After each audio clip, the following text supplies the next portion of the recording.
The sculpture behind me is this piece that I'm making for Artscape. This year's theme is camping, and the first thing I thought of was a big, massive campfire. My name is Steve Baker. I am an artist here in Hamden, Baltimore. I make metal, glass, wood, fiberglass, crazy artistic sculptures. So the first thing was that I needed to get this big marshmallow made, and then I had to make the skewer. It's actually 3 10-foot sections that slide into each other, and then the marshmallow slides into that. And then I had to pour a concrete base to hold it down. Then we started on the flames, and I had to ship it of steel, flat steel. I had to work around the rain.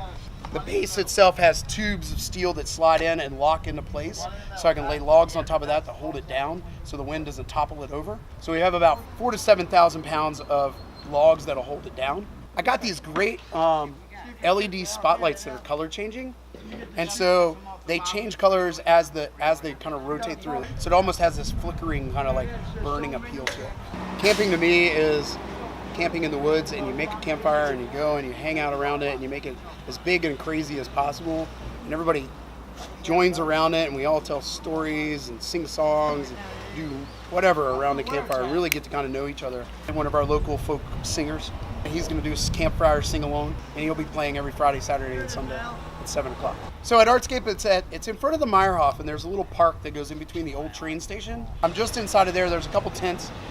I'm hoping with the logs that are set up around it, with Caleb singing for a while, maybe people will just sit around and chat. I just want people to express themselves and be around other people. Anything else is extra gravy.